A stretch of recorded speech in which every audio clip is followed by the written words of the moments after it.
నవ్య news కి స్వాగతం। ఈ రోజు వార్తలను ముఖ్య అంశాలు।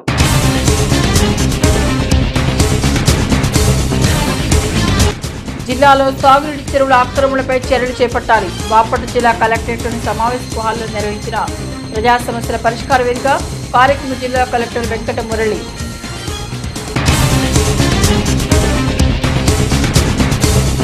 చీరాల జాండ్రపేట ప్రధాన రహదారిపై రోడ్డు ప్రమాదం। డివైడర్ ఢీకొన్న ద్విచక్ర వాహనంపై ప్రయాణిస్తున్న చేనేతపురి కాలనీకి చెందిన యువకుడు చికిత్స పొందుతూ మృతి।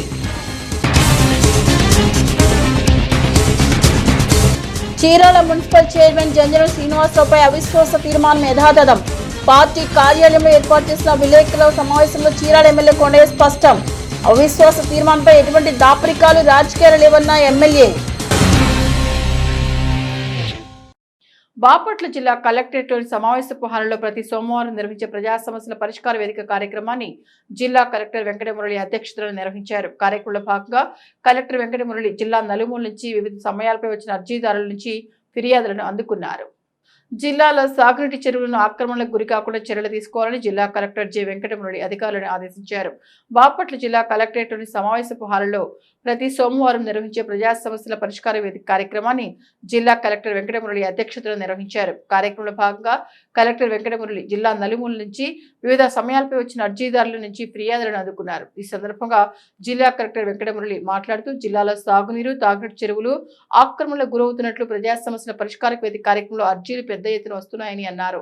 జిల్లాలో సాగునీటి తాగునీటి చెరువులు అన్యాక్రాంతం కాకుండా రెవెన్యూ, ఇరిగేషన్, పంచాయతీరాజ్ శాఖ అధికారులు, సర్వే శాఖ అధికారులు సంయుక్తంగా సర్వే చేపట్టి గ్రామ పెద్దల సమక్షంలో హద్దులు ఏర్పాటు చేయాలని ఆయన చెప్పారు। చెరువులకు హద్దులు నిర్ణయించిన తర్వాత బయో ఫెన్సింగ్ ఏర్పాటు చేయడానికి జాతీయ ఉపాధి హామీ పథకం ద్వారా చేపట్టాలని ఆయన చెప్పారు। జిల్లాలో వ్యవసాయ సీజన్ ముగిసినందున రైతుల నుండి నీటి పన్ను వసూలు చేయాలని జిల్లా కలెక్టర్ అధికారులను ఆదేశించారు। నీటి పన్ను వారం రోజుల్లో 100% వసూలు చేపట్టాలని ఆయన అధికారులకు సూచించారు। జిల్లాలో P4 పథకాన్ని అమలు చేయడానికి ప్రతి మండలానికి 200 మంది మార్గదర్శకులను ఎంపిక చేయాలని ఆయన అధికారులకు చెప్పారు।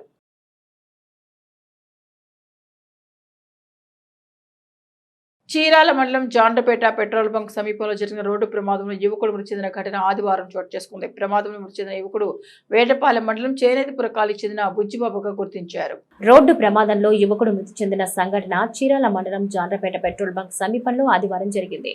కుటుంబ సభ్యులు తెలిపిన వివరాల ప్రకారం వేటపాలెం మండలం చేనేతపురి కాలనీ సమీపంలో జగనన్న కాలనీలో నివాసం ఉంటున్న దిలీప్ కుమార్, సరోజిని దంపతుల చిన్న కుమారుడు సరసిని బుజ్జిబాబు చీరలో మనం అపార్ట్మెంట్ సమీపంలో నూతనంగా నిర్మిస్తున్న డిమార్ట్ వద్ద సెక్యూరిటీగా విధులు నిర్వహిస్తున్నారు। అయితే ఆదివారం ఉదయం విధులు ముగించుకుని ఇంటికి వెళ్లి ఒంట్లో అనారోగ్యంగా ఉండడంతో జాండ్రపేట వద్ద మెడికల్ షాప్ లో టాబ్లెట్స్ తీసుకుని ఇంటికి వెళుతున్న క్రమంలో రోడ్డు వైపు అడ్డుగా వచ్చిన కుక్కను తప్పించబై ద్విచక్ర వాహనం ప్రమాదవశాత్తు అదుపు తప్పి డివైడర్ ను ఢీకొట్టింది।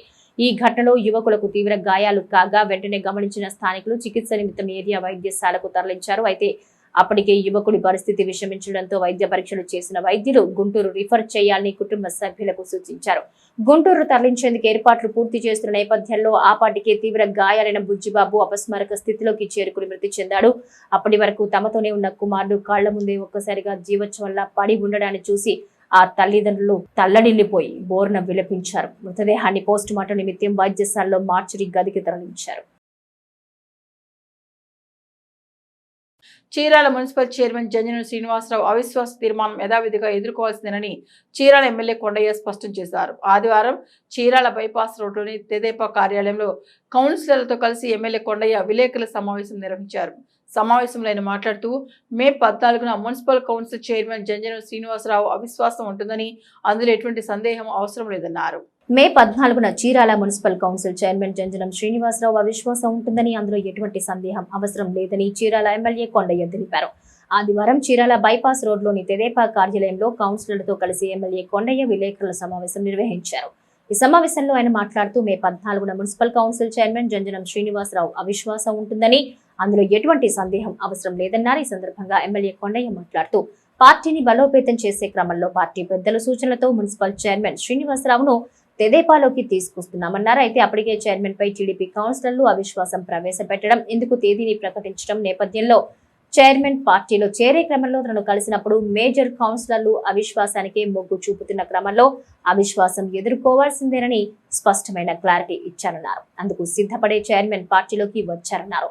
ఇందులో ఎటువంటి దాపరికాలు రాజకీయాలు కానీ లేవన్నారు. పార్టీలో మొదటి నుంచి అండగా ఉంటూ మద్దతుగా నిలిచిన కౌన్సిల్ సభ్యులకు కానీ పార్టీలోని సాధారణ కార్యకర్తలకు కానీ వారి అభిప్రాయాలకు తాను మొదటి ప్రాధాన్యత ఇస్తానన్నారు. ఈ విషయంలో కూడా టీడీపీ కౌన్సిల్ సభ్యులు అభిప్రాయం మేరకే అవిశ్వాసం కానీ తిరిగి చైర్మన్ ఎన్నుకునే స్వేచ్ఛ వాళ్ళకే ఇచ్చామన్నారు.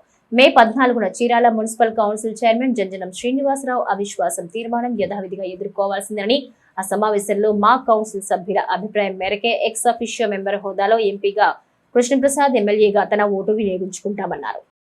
ఇక్కడ ఈరోజు మీతో మాట్లాడాల్సినటువంటి అవసరం ఏం ఏర్పడిందంటే, అందరూ ఎక్స్పెక్ట్ చేసినట్టు మున్సిపల్ చైర్మన్ గారు రిజైన్ చేస్తారు అని వీళ్ళందరూ భావించారు. ముందుగా నా దగ్గరికి వచ్చినటువంటి కౌన్సిలర్స్ అందరూ ఉండంగా కొత్తగా వారిని మళ్ళీ పార్టీలోకి ఆహ్వానించాల్సినటువంటి అవసరం ఏముంది అని ఇటు కౌన్సిలర్స్కి, ఇటు పాత్రికేయ మిత్రులకి, ఇంకా ప్రజలకు కూడా ఆ అనుమానం ఉంది.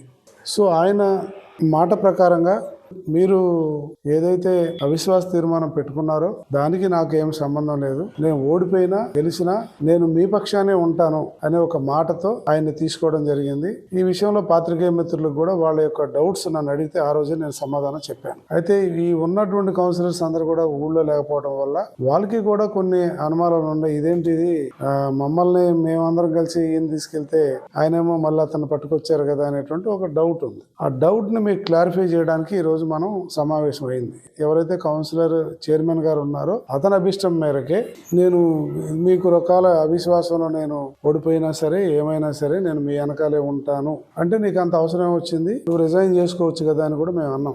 సరే ఆయన ఇష్టం, అది మనం చెప్పాల్సిన అవసరం లేదు. సహజంగా నేను మొట్టమొదటి నుంచి కూడా నియోజకవర్గంలోకి వచ్చిన దగ్గర నుంచి కూడా మీ అందరికీ ఒక విషయం స్పష్టం తెలుసు, ఎవరినైతే మొట్టమొదటిసారిగా మనం తీసుకుంటామో దానికే కట్టుబడి ఉంటాను. అది కేడర్ అవ్వచ్చు, కార్యకర్తలు అవ్వచ్చు, ఏదైనా అవ్వచ్చు. ఒక మాట మనం మాట్లాడామంటే దానికే బైండ్ ఓవర్ అయ్యి ఉంటాం. సో ఈ పరిస్థితుల్లో 14వ తారీఖు దీని మీద అవిశ్వాస తీర్మానం ఉంటాం. దాన్ని ఖచ్చితంగా ఉన్నటువంటి మా దగ్గర ఉన్నటువంటి 22 మంది ఇంకా కొంతమంది మిత్రులు కూడా వచ్చేటువంటి అవకాశం ఉంది కాబట్టి ఆ ప్రకారంగా అవిశ్వాస తీర్మానం అయితే పెడతాం. ఈలోపు చైర్మన్ గారు రిజైన్ చేస్తారా అప్పుడే చేస్తారా అనేది వారిష్టం. అయితే పార్టీ ఆదేశాల మేరకు కొంతమందిని వస్తా అన్నప్పుడు మీరు ఎందుకు చేర్చుకోరు అని అన్నప్పుడు సరే అయితే రమ్మనండి, చేర్చుకోమనండి. అయితే ఈ రోజుకి రోజు మేము చేసేది ఏం లేదు, అది ఆల్రెడీ నేను మాటిచ్చాను వాళ్ళకి. నేను ఒక పరిస్థితి వాళ్ళు నన్ను అడగడం, ఏదైతే వ్యతిరేకత ఉంటేనే కదా వీళ్ళంతా నా దగ్గరకు వచ్చారు. ఆ వ్యతిరేకత అనేది ఉందనేది విషయం ఆయనకి తెలుసు, అందరికీ తెలుసు, ఇది ప్రజలకు తెలుసు, మీడియా మిత్రులు తెలుసు, అందరికీ తెలుసు. అయినప్పటికీ వారి ధైర్యం ఏంటో నాకు తెలియదు. నా సైడ్ నుంచి మాత్రం ఎక్కడ ఏ రకమైన బలహీనత కానీ, ఒకసారి మాట ఇచ్చిన తర్వాత మనం సపోర్ట్ చేసే విధానంలో కానీ అదే పద్ధతిలో ఉంటాం. సపోజ్ ఇప్పుడు వారికి ఎవరైతే చైర్మన్ గారు ఉన్నారో వారు రేపొద్దున మళ్ళీ మాతో పాటు ఉన్నా కూడా ఆయన కూడా ఆ ప్రకారంగా సముచితమైన న్యాయమే ఇస్తాం. ఈ యొక్క అవిశ్వాస తీర్మానం అయిపోయిన తర్వాత ముందుగా వారికి మనము ఎటువంటి అవకాశం లేదు, నేను స్పష్టంగా చెప్పే చేశాను తప్ప మన దగ్గర 2-3 రకాల నాలికలు 2-3 రకాలు ఉండవు. ఏదైనా చెప్పానంటే దానికే కట్టుబడి ఉంటాం అన్న విషయాన్ని స్పష్టంగా మీ ద్వారా ప్రజలకి, మీ ద్వారా సమాజానికి, ప్లస్ ఇక్కడ ఉన్నటువంటి మా యొక్క కౌన్సిలర్స్ ఎవరైతే ఉన్నారో వీళ్ళకి ఒక అనుమానం లేకుండా నివృత్తి చేయడానికి మాత్రమే మిమ్మల్ని అందరినీ పిలవడం జరిగింది.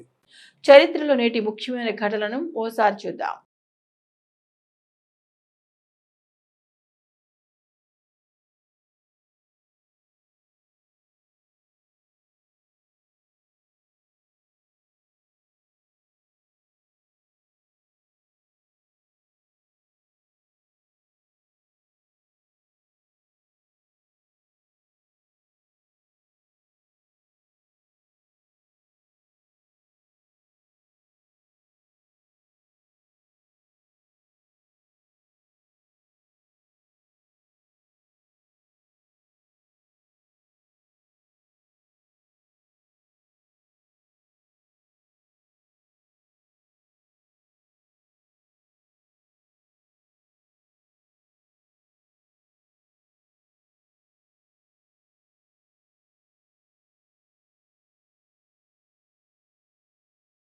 కశ్మీర్ పహల్గాం ఉగ్రదాడిని వ్యతిరేకిస్తూ చీరాల పేరాలోని మసీదు కూడలిలో ముస్లిం సంఘాల ఆధ్వర్యంలో ముస్లిం సోదరులు నిరసన ప్రదర్శన చేపట్టారు.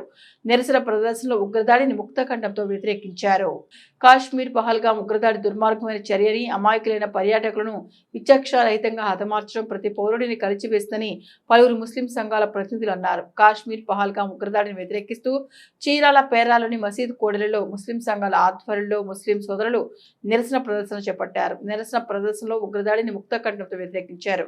ఈ సందర్భంగా పలువురు సంఘం పెద్దలు మాట్లాడుతూ పహల్గాం ఉగ్రదాడిలో 28 మంది ప్రాణాలు కోల్పోవడం చాలా బాధాకరమన్నారు. దేశంలోని ప్రజలందరూ ప్రాంతాలకు, మతాలకు, కులాలకు అతీతంగా అందరూ ఉగ్రదాడులను ముక్తకంఠంతో ఖండించాలన్నారు. అదే ముందుగా మాట్లాడిన మన పెద్దలు ఇమాం గారు, మన పేరాల మసీదు పెద్దలు ఇమాం గారికి మా హృదయపూర్వక ధన్యవాదాలండి. ముందుగా అందరికీ మన మిత్రుల భారతదేశ ప్రజలకు ముందుగా జైవేలు మిత్రులారా, మన జరిగిన పహల్గాం దాడిని మన భారతదేశ ప్రజలందరూ, మన భారతీయులందరూ ఖండించాలి. ఎందుకంటే మిత్రులారా, ఇలాంటి ఉగ్రవాదాన్ని ప్రపంచం నుంచి కనిపెట్టాలి. ఎందుకంటే ఉగ్రవాదం అనేది ఎక్కడ ఉండకూడదు మిత్రులారా. ఎందుకంటే ఉగ్రవాదం అనేది ఎక్కడా లేదు. ఎందుకంటే ఒక మనిషిని ప్రేమించమని ఏ మతమైనా చెప్తుంది. ఏ మతమైనా మనిషిని ప్రేమించమని చెప్తుంది కానీ చంపమని ఏ మతం అని చెప్పలేదు. కానీ ఈ ఉగ్రవాదాన్ని ప్రపంచంలో ఎక్కడ లేకుండా చేయటమే. ఎందుకంటే భారతదేశం ప్రపంచంలో అంత పెద్ద గొప్ప దేశం అన్నది. అలాంటి గొప్ప దేశం పుట్టడం ఎంతో చేసుకున్న గొప్ప వరం. అలాంటి దేశంలో మన మంచితనాన్ని, సహనాన్ని కొంతమంది ఆసరాగా తీసుకుని చేయడం ఇది చాలా దారుణం. దీన్ని మేము భారతీయ ముస్లింలుగా మేము ఖండిస్తున్నాము. ఇలాంటి ఉగ్రవాదాన్ని ప్రతి ఒక్కళ్ళు ఖండించాలి. ఇలాంటి ఉగ్రవాదాలు ప్రతి ఒక్కరిని ఏరి కాల్చివేసినప్పుడే భారతదేశంలో ఎక్కడ ప్రపంచంలో ఉగ్రవాదం అనేది ఉండదు. ఎందుకంటే బాపట్ల జిల్లా పోలీస్ ప్రధాన కార్యాలయంలో ప్రజా సమస్యల పరిష్కార వేదిక కార్యక్రమం జిల్లా ఎస్పీ తుషార్ డూడి సమక్షంలో జరిగింది. కార్యక్రమంలో భాగంగా జిల్లా నలుమూల నుండి వచ్చిన ఫిర్యాదుదారులు ఆయా సమస్యలపై అర్జీలను జిల్లా ఎస్పీకి విన్నవించారు. పీజీఆర్ఎస్ కార్యక్రమం ద్వారా వచ్చిన అర్జీలను నిర్ణీత గడువులో చట్టపరిధిలో విచారించి పరిష్కరించాలని బాపట్ల జిల్లా ఎస్పీ తుషార్ డూడి పోలీస్ అధికారులను ఆదేశించారు. బాపట్ల జిల్లా పోలీస్ ప్రధాన కార్యాలయంలో ప్రజా సమస్యల పరిష్కార వేదిక కార్యక్రమం జిల్లా ఎస్పీ తుషార్ డూడి సమక్షంలో జరిగింది. కార్యక్రమంలో భాగంగా జిల్లా నలుమూల నుండి వచ్చిన ఫిర్యాదుదారులు ఆయా సమస్యలపై అర్జీలను జిల్లా ఎస్పీకి విన్నవించారు. ఈ సందర్భంగా ఆయన మాట్లాడుతూ అర్జీలు పునరావృతం కాకుండా శాశ్వత పరిష్కారం చూపాలన్నారు. పీజీఆర్ఎస్ కార్యక్రమం ద్వారా వచ్చిన అర్జీల పరిష్కారానికి తీసుకున్న చర్యలకు సంబంధించిన నివేదికను జిల్లా పోలీస్ ప్రధాన కార్యాలయానికి పంపాలని అధికారులను ఆదేశించారు. ప్రజా సమస్యల పరిష్కార వేదిక కార్యక్రమంలో కుటుంబ కలహాలు, ఆస్తి తగాదాలు, అత్తారింటి వేధింపులు, భూ వివాదాలు, ఇతర పలు సమస్యల పరిష్కారం కోసం 51 మంది ఫిర్యాదుదారులు తమ అర్జీలను అందినట్లు తెలిపారు. నేటి తిరుమల తిరుపతి సమాచారాన్ని ఓసారి పరిశీలిద్దాం. తిరుమలలో భక్తుల రద్దీ కొనసాగుతోంది. వేసవి సెలవుల కారణంగా వివిధ ప్రాంతాల నుంచి వచ్చిన భక్తులు స్వామివారి దర్శనానికి 31 కంపార్ట్మెంట్లో వేచి ఉన్నారు. టోకెన్లు లేని భక్తులకు 15 గంటల్లో సర్వదర్శనం అవుతుందని టీటీడీ అధికారులు వివరించారు. నిన్న స్వామివారి 84,113 మంది భక్తులు దర్శించుకోగా 33,868 మంది తలనీలాలు సమర్పించుకున్నారు. భక్తులు సమర్పించుకున్న కానుకల ద్వారా హుండీకి 4.12 కోట్ల ఆదాయం వచ్చిందన్నారు. చీరాల మండల తహసీల్దార్ కార్యాలయంలో సోమవారం తహసీల్దార్ గోపీకృష్ణ అధ్యక్షతన ప్రజా సమస్యల పరిష్కార వేదిక కార్యక్రమం జరిగింది. కార్యక్రమంలో భాగంగా మండలంలోని పలు సమస్యలపై అర్జీదారులు ఫిర్యాదుల రూపంలో తహసీల్దార్కు వినిపించారు. ప్రజా సమస్యల పరిష్కార వేదిక కార్యక్రమం ద్వారా అందిన ప్రతి అర్జీని క్షుణ్ణంగా పరిశీలించి సమస్య ప్రాధాన్యత క్రమంలో పరిష్కారం చూపుతామని చీరాల మండలం తహసీల్దార్ గోపీకృష్ణ అన్నారు. చీరాల మండల తహసీల్దార్ కార్యాలయంలో సోమవారం తహసీల్దార్ గోపీకృష్ణ అధ్యక్షతన ప్రజా సమస్యల పరిష్కార వేదిక కార్యక్రమం జరిగింది. కార్యక్రమంలో భాగంగా మండలంలోని పలు సమస్యలపై అర్జీదారులు ఫిర్యాదుల రూపంలో తహసీల్దార్కి వినిపించారు. నేటి వాతావరణ సమాచారాన్ని ఓసారి పరిశీలిద్దాం. ఏపీలో కూడా భారీ వర్షం సూచన ఉందని వాతావరణ శాఖ తెలిపింది. కొన్ని జిల్లాలకు రెడ్ అలర్ట్, మరికొన్ని జిల్లాలకు ఆరెంజ్ అలర్ట్ జారీ చేసింది. నిన్న రాష్ట్రంలో ఆదివారం సాయంత్రం 7 గంటల నాటికి కాకినాడ జిల్లా కాజులూరులో 100.5 మిల్లీమీటర్లు, చొల్లంగిపేటలో 94.5 మిల్లీమీటర్లు, కరపలో 75 మిల్లీమీటర్లు, కాకినాడలో 66.7 మిల్లీమీటర్లు, కోనసీమ జిల్లా అమలాపురంలో 65.5 మిల్లీమీటర్లు, ఏలూరు నిడమరులో 65.2 మిల్లీమీటర్లు, తూర్పుగోదావరి జిల్లా పైడిమెట్టలో 65 మిల్లీమీటర్లు, ఏలూరు ధర్మాజిగూడెంలో 64.5 మిల్లీమీటర్ల వర్షపాతం చొప్పున భారీ వర్షాలు నమోదయ్యాయి. పలు జిల్లాల్లో 130 చోట్ల 20 మిల్లీమీటర్ల కంటే ఎక్కువ పిడుగులతో కూడిన మోస్తరు వర్షపాతం కురిసింది. మరో 2 రోజుల వరకు ఈ భిన్నమైన వాతావరణ పరిస్థితులు ఉంటాయని పేర్కొంది. కొన్ని చోట్ల ఎండలు, మరి కొన్ని చోట్ల పిడుగులతో కూడిన భారీ వర్షాలు కురిసేందుకు అవకాశం ఉందని తెలిపింది. చీరాల పట్టణంలోని గోపాలకృష్ణయ్య పార్క్ సమీపంలో నూతనంగా ఏర్పాటు చేసిన అయ్యప్ప ట్రేడ్ ఎగ్జిబిషన్ ను చీరాల ఎమ్మెల్యే కొండయ్య ప్రారంభించారు. ఈ సందర్భంగా ఆయన మాట్లాడుతూ వేసవిలో పట్టణ ప్రజలు ఆహ్లాదంగా గడిపేందుకు ఎగ్జిబిషన్ ఎంతగానో ఉపయోగపడుతుందన్నారు. మానసిక శారీరక ఉల్లాసానికి ఎగ్జిబిషన్ వంటివి దోహదపడతాయని చీరాల ఎమ్మెల్యే కొండయ్య అన్నారు. చీరాల పట్టణంలోని గోపాలకృష్ణయ్య పార్క్ సమీపంలో నూతనంగా ఏర్పాటు చేసిన అయ్యప్ప ట్రేడ్ ఎగ్జిబిషన్ ను చీరాల ఎమ్మెల్యే కొండయ్య ప్రారంభించారు. ఈ సందర్భంగా ఎమ్మెల్యే కొండయ్య కొద్దిసేపు ఎగ్జిబిషన్ మైదానంలో ఆహ్లాదంగా గడిపారు. ఈ సందర్భంగా ఆయన మాట్లాడుతూ చీరాల పట్టణంలో ఈ తరహా ఆటపాటలతో కూడిన అనేక కార్యక్రమాలు ముందుకు రావాలన్నారు. తద్వారా పట్టణ ప్రజలకు మానసిక ప్రశాంతతో పాటుగా వ్యాపార పరంగానూ పట్టణం అభివృద్ధి సాధ్యపడుతున్నారు. పట్టణ ప్రజలు ఎగ్జిబిషన్ సద్వినియోగం చేసుకోవాలన్నారు. ఈరోజు చీరాలలో గ్రంథి సుబ్బారాయుడు గారు ఎగ్జిబిషన్ ప్రారంభించే సందర్భంగా మమ్మల్ని పిలవడం, మేమందరం క్యాడర్ అంతా కలిసి ఇక్కడికి రావడం జరిగింది. చాలా చక్కగా ఉంది. ఉన్నంతలో ఇంకా కొన్ని రావాలేమో, మరి వచ్చినంత వరకు వాటిని జాగ్రత్తగానే పిల్లలందరూ కూడా పెద్దలందరూ కూడా ఆహ్లాదకరంగా చీరాల్లో ఒక టూరిజం స్పాట్ లాగా దీన్ని అరేంజ్ చేశారు. చాలా బాగుంది, చక్కగా ఉంది. మేము కూడా వచ్చి ఎంటర్టైన్మెంట్ చూశాను. కొద్దిగా ఒక రిలాక్స్ అయ్యేటువంటి మూడ్ ఇక్కడ ఉంది. అందులో సెంటర్ లో ఉంది. ఇది చాలా బాగుంది. ఇంకా రావాలేమో అనిపిస్తుంది నాకు. ఇవే కాదు, ఇంకా కొన్ని ఐటమ్స్ కూడా ఇంకా రావాల్సినటువంటి అవసరం ఉందేమో. మరి అవన్నీ వచ్చినట్టుగా కానీ అయితే పబ్లిక్ అందరికి కూడా బాగా అందుబాటులో తీసుకొచ్చి ప్రతి సంవత్సరం సుబ్బారాయుడు గారి కార్యక్రమం చేస్తూ ఉంటాడు. ఇది చాలా మంచిది. కేవలం డబ్బు ఒకటే కాదు, ఇక్కడ మానసిక వికాసం, ఉల్లాసం అన్ని కూడా దీని ద్వారా వస్తాయని చెప్పేసి చీరాల మున్సిపాలిటీ పరిధిలో ప్రజలు వినియోగించే మురుగునీరు, డాయింగ్ వ్యర్థాలు ఈపురపాలెం స్ట్రైట్ కట్ కాలువలో కలపడం ద్వారా గ్రామీణ ప్రాంతాల్లోని రైతులకు సాగు, తాగునీటి సమస్యను ఎదుర్కొంటున్నారని, సమస్యను అధికారులు శాశ్వత ప్రతిపాదికన పరిష్కరించాలని కోరుతూ మాజీ మంత్రి పాలెటి రామారావు రైతులతో కలిసి చీరాల ఆర్టీఓ చంద్రశేఖర్, కమిషనర్ అబ్దుల్ రషీద్లకు వినతి పత్రాన్ని అందజేశారు. చీరాల మున్సిపల్ పరిధిలోని ప్రజలు వినియోగించిన మురుగునీరు, డైయింగ్ యూనిట్స్ నుంచి వెలువడే వ్యర్థాలను ఈపురపాలెం స్ట్రైట్ కట్ కాలువలో వదలడం వలన రైతులు తీవ్ర ఇబ్బందులు ఎదుర్కొంటున్నారని, రైతుల సమస్య తీవ్రతను అధికారులు గుర్తించి తద్వారా శాశ్వత పరిష్కారం చూపాలని మాజీ మంత్రి డాక్టర్ పాలెటి రామారావు అధికారులను కోరారు. ఈ క్రమంలోని బాపట్ల జిల్లా చీరాలని చీరాల రెవెన్యూ డివిజనల్ అధికారి చంద్రశేఖర్ నాయుడు, అలాగే చీరాల మున్సిపల్ కమిషనర్ అబ్దుల్ రషీద్లను పలువురు రైతులతో కలిసి మాజీ మంత్రి డాక్టర్ పాలెటి రామారావు కలిశారు. ఈ నేపథ్యంలో మురికినీరు వ్యర్థాలు సరాసరి ఈపురపాలెం స్ట్రైట్ కట్ కాలువ ద్వారా సముద్రంలోకి వెళ్లే క్రమంలో ఈ కాలువ ద్వారానే రైతులకు వచ్చే తాగునీరు కలుషితం అవుతున్నాయన్నారు. సమస్యలను పరిష్కరించాలని సమస్యలతో కూడిన వినతి పత్రాన్ని అధికారులకు అందజేశారు. అనంతరం మీడియాతో మాట్లాడిన మాజీ మంత్రి పాలెటి, మురికినీరు వ్యర్థాలు అన్ని కూడా ఈపురపాలెం స్ట్రైట్ కట్ కాలువ ద్వారా సముద్రంలో కలిసే క్రమంలో కొమ్మమారు కాలువ ద్వారా వచ్చే సాగునీరు సైతం ఇదే కాలువ ద్వారా రైతులకు వచ్చే క్రమంలో ఎత్తిపోతల పథకాల ద్వారా రైతులు వినియోగిస్తున్నారన్నారు. ఫలితంగా పంట నష్టం వాటిల్లడంతో పాటుగా వ్యవసాయ భూములు దెబ్బతింటున్నాయన్నారు. ముఖ్యంగా చీరాల, వేటపాలెం మండలంలోని అక్కైపాలెం, గవినవారిపాలెం ఎత్తిపోతల పథకం పరిధిలోని సుమారు 10,000 ఎకరాల వ్యవసాయ భూములు అంతర్గతంగా భూగర్భ జలాలు దెబ్బతింటున్నాయన్నారు. అంతేకాకుండా ఆయా గ్రామాల పరిధిలోని ఈ కాలువ గుండా ప్రవహించే నీటిని పశువులు, గొర్రెల వంటి మూగజీవాలు ప్రాణాలను పోగొట్టుకుంటున్నాయన్నారు. ఈ రెండు ఎత్తిపోతల పథకాలపైనే పూర్తిగా ఆధారపడి సాగు, తాగునీటి కోసం పిట్టవారిపాలెం, పచ్చముగిలి, విజయలక్ష్మీపురం, గవినవారిపాలెం, కొత్తవాడరేవు, బుర్లవారిపాలెం, వాకువారిపాలెం, కొత్తపేట, పాపాయిపాలెం, చల్లారెడ్డిపాలెం తదితర గ్రామాల ప్రజలు అవస్థలు పడుతున్నారన్నారు. ఈ క్రమంలో అధికారులు చొరవ చూపి చీరాల పురపాలక సంఘం పరిధిలోని మురుగునీరు వ్యర్థ పదార్థాలు ఆ స్ట్రైట్ కట్ కాలంలో కలవకుండా ఉండడంతో పాటుగా శాశ్వత పరిష్కారం చూపాలన్నారు. సమస్య పరిష్కారం కాకుంటే మాత్రం సీఎం చంద్రబాబును కలుస్తామన్నారు.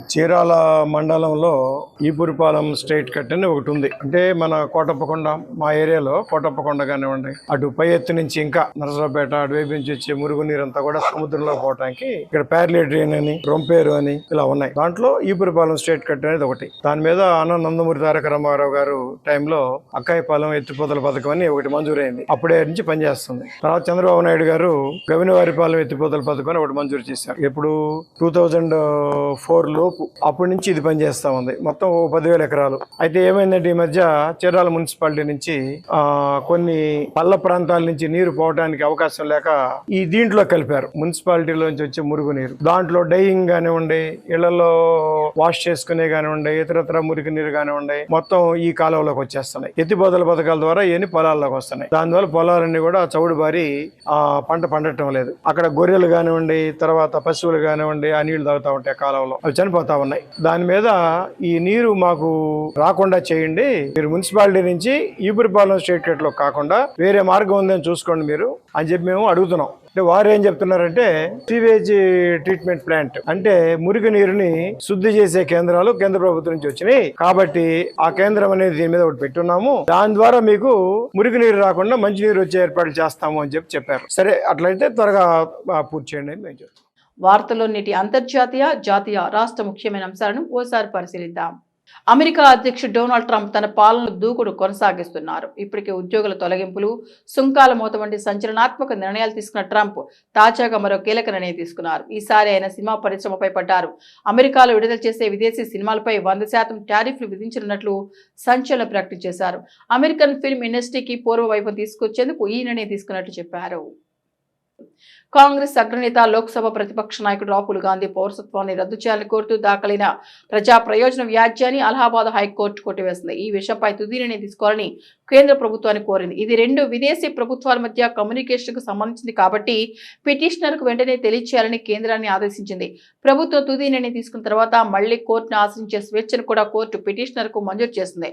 పిటిషనర్ ఫిర్యాదును పరిష్కరించడానికి కేంద్ర ప్రభుత్వం నిర్దిష్ట సమయాన్ని అందించలేకపోతుందని జస్టిస్ ఏఆర్ మసూదీ, జస్టిస్ రాజీవ్ సింగ్లతో కూడిన ధర్మాసనం పేర్కొంది. ఏపీలో రైతులకు ప్రభుత్వం ఊరటనిచ్చే వార్త అందించింది. రాష్ట్రంలోని పలు ప్రాంతాల్లో అకాల వర్షాల కారణంగా పంటలు నష్టపోయిన రైతుల పరిస్థితిపై ఇవాళ సీఎం చంద్రబాబు ఉన్నతాధికారులతో వీడియో కాన్ఫరెన్స్ నిర్వహించారు. ఇందులో రైతుల్ని ఆదుకునేందుకు అధికారులు చర్యలు తీసుకోవాలని ఆదేశాలు ఇచ్చారు. వర్షాల నేపథ్యంలో మరో 2 రోజులు అప్రమత్తంగా ఉండాలని వారికి సూచించారు. అకాల వర్షాలతో పంట నష్టపోయిన రైతులకు రేపు సాయంత్రంలోగా పరిహారం అందజేయాలని సీఎం చంద్రబాబు అధికారులను ఆదేశించారు. పంట నష్టాన్ని వెంటనే అంచనా వేసి నష్టపోయిన ప్రతి రైతుకి ప్రభుత్వం నుంచి పరిహారం అందేలా చూడాలని కోరారు. యూజ్డ్ కార్లపై ఇటీవల విడుదలైన నివేదిక ప్రకారం మారుతి కంపెనీ ఒకే రోజులో 800కు పైగా బాలెనో కారును డెలివరీ చేసింది. కొనుగోలుదారులకు అగ్ర ఎంపికలో మారుతి సుజుకి బాలెనో ఉంది. ఇది హుండాయ్ గ్రాండ్ i10, రెనాల్డ్ క్విడ్తో పాటు డిమాండ్లో అగ్రస్థానంలో ఉంది. బెంగళూరు, ముంబై, పూణే, ఢిల్లీ, ఎన్సీఆర్ వంటి నగరాల్లోని కొనుగోలుదారులు అక్షయ తృతీయ సందర్భంగా భారీగా కార్లను కొనుగోలు చేశారని నివేదికలు వెల్లడించారు. ఆ రోజు అహ్మదాబాద్, చెన్నై కూడా ఈ రోజు రికార్డు స్థాయిలో అమ్మకాలకు దోహదపడ్డాయి. ప్రపంచ క్రికెట్లో రికార్డుల వీరుడిగా పేరొందిన విరాట్ కోహ్లీ IPL 18వ ఎడిషన్లో దంచి కొడుతున్నాడు. వరల్డ్ క్లాస్ బౌలర్లను సైతం ఉతికేస్తూ రాయల్ ఛాలెంజర్స్ బెంగళూరును ప్లే ఆఫ్ దిశగా అడుగులేస్తున్నాడు. సమయాన్ని బట్టి గేర్ మార్చాడుతున్న విరాట్ IPL బౌలర్లకు కొరకరాని కొయ్యగా మారాడు. అలాంటిది తనను అంతర్జాతీయ క్రికెట్లో భయపెట్టిన బౌలర్లు ఉన్నారంటున్నాడు కోహ్లీ. ఈ విషయాన్ని అతడు RCB బోల్డ్ డైరీస్ లో ఈ మధ్య వెల్లడించాడు. నవ్యాన్ని ముగించే ముందు ముఖ్యాంశాలు మరొకసారి.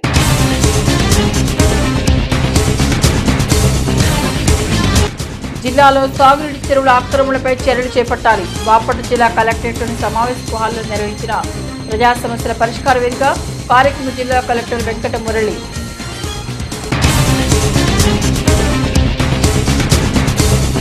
చీరాల జాండ్రపేట ప్రధాన రహదారిపై రోడ్డు ప్రమాదం. డివైడర్ ఢీకొన్న ద్విచక్ర వాహనంపై ప్రయాణిస్తున్న చేనేతపురి కాలనీకి చెందిన యువకుడు చికిత్స పొందుతూ మృతి. చీరాల మున్సిపల్ చైర్మన్ జంజనం శ్రీనివాసరావుపై అవిశ్వాస తీర్మానం యథాతథం.